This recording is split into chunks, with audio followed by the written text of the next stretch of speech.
we were going to win, and I think they just came out stronger than we did, and by the second quarter we realized that we need to pick it up.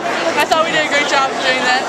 How hard is it to defend against their kind of style of offense with all the backdoor cuts? Yeah, I mean, it's tough.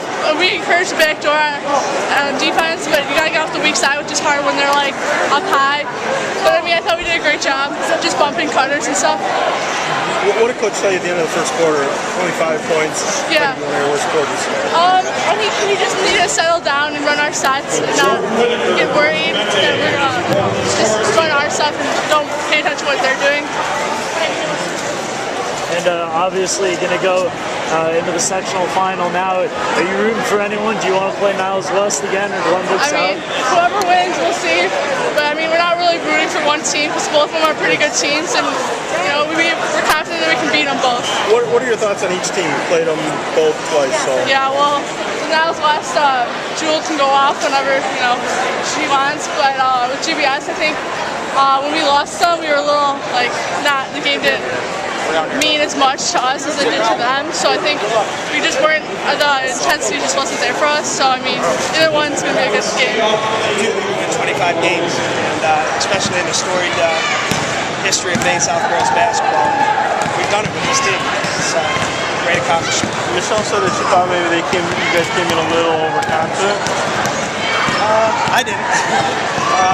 I certainly didn't, and all week we were trying to make sure that this wasn't going to be a trap game, that we wouldn't look past this game to one of our conference rivals here in Niles West or Olympic South. We spent a lot of time making sure that they took this game very seriously, and we have a lot of respect for Keith and his program.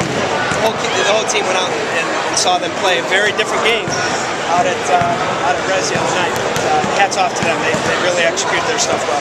What were they able to do that was successful? Well, they have possessions that last 35 and 45 seconds. And when they do that, they limit the number of touches and possessions that you get throughout the course of the game. And as a result, you have to be that much better on every possession. We're used to getting a lot more possessions than we did tonight. And when you get a limited number of possessions, you really have to execute and take advantage of them. And I thought early on we did not. We left some possessions on the floor, and we can't do that when you only get a handful of possessions in a game. Were you telling your kids to kind of hit the offensive glass a couple of times? Because I thought, a couple key possessions you got on putbacks and you did a good job. Well, I thought our reserves, Reagan came off the bench and gave us a real good spark. She had a big steal score, but she can jump too, and I think she may have gotten one of those offensive rebounds that you speak of. And quite honestly, our kids battle all the time. Offensive boards, defensive boards, loose ball in the middle of the floor. We take a lot of pride in getting all those 50-50 balls.